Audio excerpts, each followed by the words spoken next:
Kembali di Fakta 62, seorang Babin Kamtipmas di Kota Medan punya cara mulia untuk sebarkan kebaikan. Ia diajarkan petani berbisnis hingga berikan sayur mayur gratis kepada warga. Kisah ini kami rangkum dalam Fakta Baik.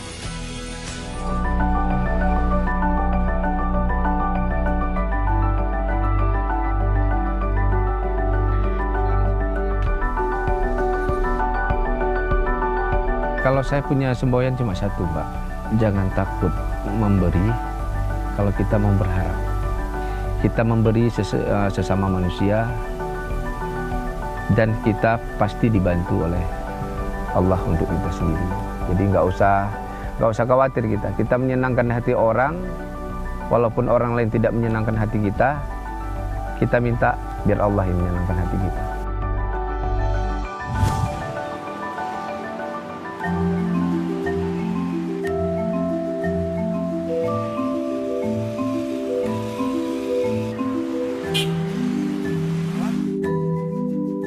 Dianugerahi tanah yang subur, dapat ditumbuhi beragam tanaman di dalamnya.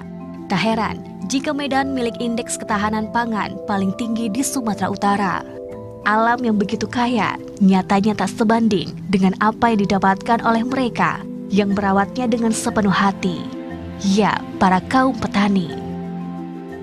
Menilik dan melihat langsung serta terjun di antara para petani.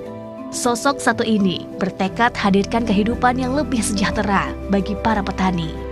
Inilah pahlawan kesejahteraan petani di bumi pertiwi. Indonesia termasuk sebagai negara agraris, bahkan masuk ke 25 besar peringkat dunia. Namun hal ini faktanya belum dapat menjamin kesejahteraan para petani di Indonesia. Para petani di sini contohnya yang kerap kali tercekik harga jual sayur yang terlampau rendah oleh para tengkulak. Beruntung ada Aibda Wahyu yang dengan sukarela selalu mengupayakan kesejahteraan para petani di sini.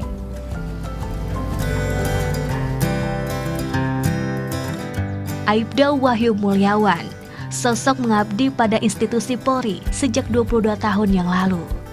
11 tahun belakangan, dirinya dipercaya menjadi Babin Kamtipmas di wilayah Medan Labuhan.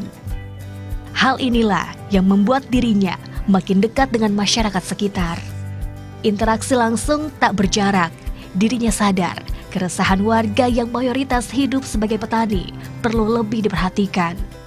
Pria kelahiran 1983 ini sadar betul, petani di sekitarnya tak sejahtera, hanya dapat untung minimal dari hasil panen sebab menjual produk taninya kepada tengkulak.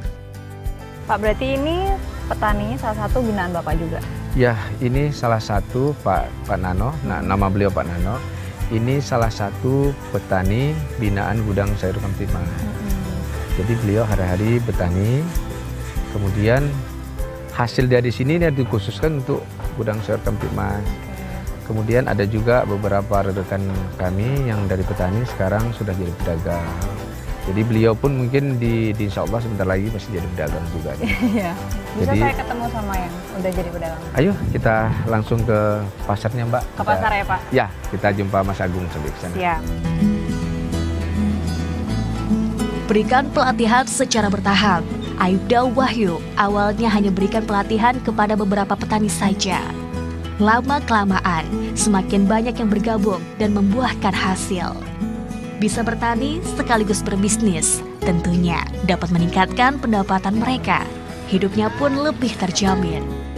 Pak, berarti kalau mayoritas pedagang di sini tuh binaan Bapak petani? Ya, ini binaan dari sekitar 300 orang lagi. Ini kemudian mereka juga dari petani. Jadi yang kita hindarin seperti tengkulak tadi. Berarti mereka di sini pendapatannya bisa lebih besar gitu ya? Ya, karena petani di samping dia menanam, dia langsung menjual. Tapi nggak apa-apa, nanti kita bisa koordinasi dengan Agung. Salah satu petani dan juga pedagang. Jadi nanti saya boleh ngobrol? Bisa Pak. Mari Pak. Ayo.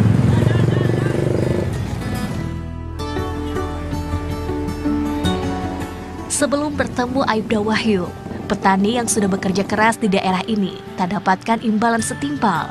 Pekerjaan sebagai petani juga tak dilirik oleh anak-anak muda, karena dianggap tak dapat hasilkan banyak uang, pun juga tak bisa jamin kehidupan di masa depan. Setelah banyak yang hidupnya berubah jadi lebih baik, Kini, anak muda tak lagi ragu dan malu jalani pekerjaan ini. Pak Wahyu ini dari awal kami disupport melalui pembinaan dan dia mengasih juga kami sebagian supaya kami menjadi pedagang, karena kan pedagang butuh modal, jadi kami dikasih juga modal biar supaya dagangan kami ini kami punya modal lah, biar supaya bisa berjualan dengan hasil kami dan membeli barang-barang lainnya.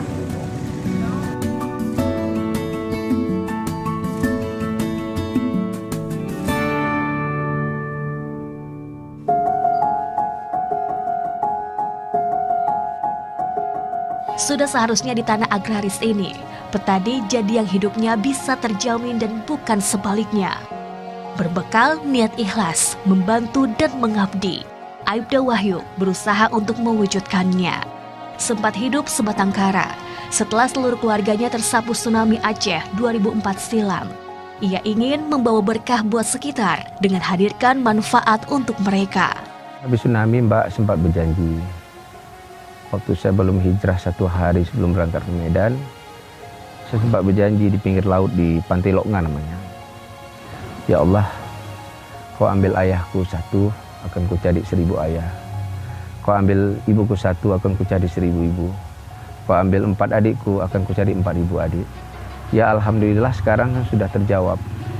Niat saya di sini bagaimana saya membantu keluarga saya. Makanya yang saya anggap di sini bukan masyarakat binaan, tapi seperti keluarga. Saya pun dengan masyarakat tidak ada jarak di sini. Kapan saja dibutuhkan oleh masyarakat saya siap dalam hal apapun. Bukan dalam hal sayur saja, dalam hal apapun saya bantu.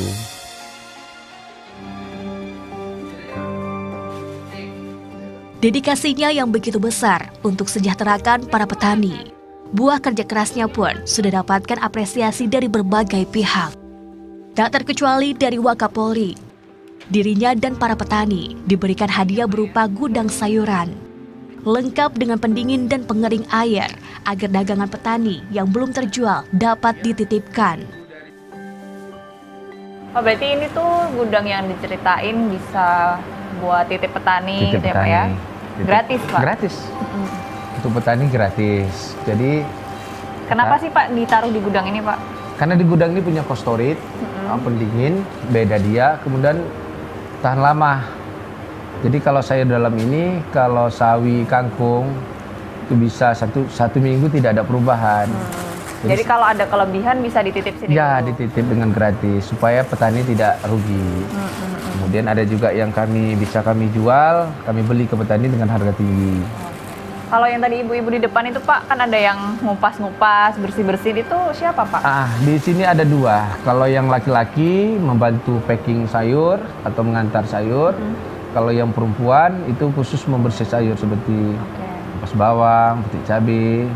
Itu ada harganya loh Mbak. Harganya kalau bawang merah itu Rp2.000 sekilo, bawang putih Rp2.000. Itu berarti sekitar warga kampung Ya. sini juga? Jadi saya kasih nama kampung keliling ini namanya Kampung Pioner, kampung yang menghasilkan. Tak jauh dari sayur mayur, hasratnya untuk terus berbagi kepada warganya juga ia ambilkan dari sayur mayur para petani sekitar. Sayur mayur yang ia bagikan rutin secara cuma-cuma ini, ia rasa lebih tepat sasaran dan bisa langsung penuhi kebutuhan pangan mereka.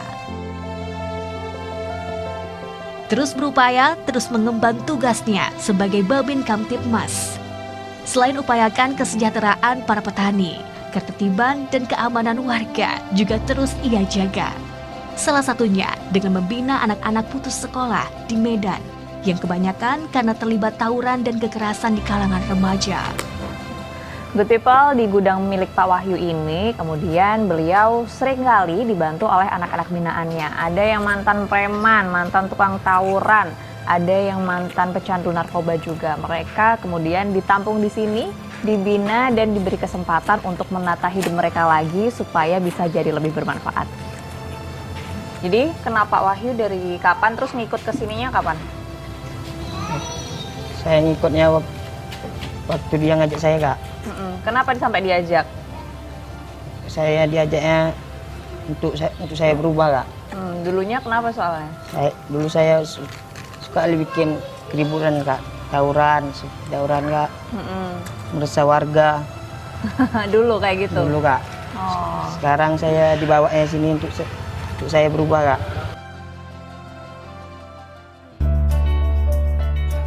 Abdikan diri pada sebuah instansi yang bantu banyak warga di sekitar. Tak jarang, Wahyu kehilangan waktu bersama keluarganya. Miliki seorang istri dan 4 orang anak. Perlu miliki pengertian dan kesabaran akan waktu sang suami yang harus bagi tak hanya untuk keluarganya saja. Sedih ya. Maksudnya gini loh, perjuangan bapak itu kan awalnya nggak seperti sekarang kan gitu. Dari dia gudangnya cuman dari papan gitu kan, terus sempet saya marahin, udah nggak usah kenapa gitu. Dia nggak dari sisi materinya di awalnya gitu, hanya membantu para petani gitu kan, karena tengkulak itu. Jadi maksud saya kan kita cukup gitu, ngapain jualan sayur gitu kan. Cuman dari sisi itunya tadi, bapak tadi kan memang dia suka nolong orang gitu kan. Jadi mungkin dari ikhtiarnya itu sampailah pada sekarang ini binaan dia pun banyak yang berhasil, seperti yang pecandu narkoba sekarang udah nggak kecanduan lagi, bapak bukakan bengkel gitu kan. Terus petani-petani pun udah ibaratnya udah bisa mandiri.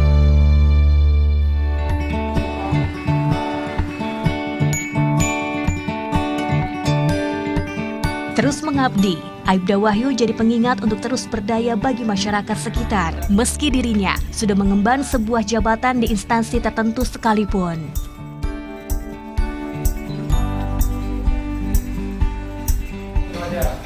Berawal dari kepekaannya terhadap kondisi petani di lingkungan sekitar, kini Pak Wahyu sudah berhasil membantu ratusan petani untuk hidup lebih mandiri dan juga punya penghidupan yang lebih layak lagi. Jadi pengingat nih Good People untuk kita, untuk tak acuh dengan lingkungan sekitar dan bisa jadi saluran berkah bagi sesama. Maria Natasha, Adnan Adi, berbagi fakta baik.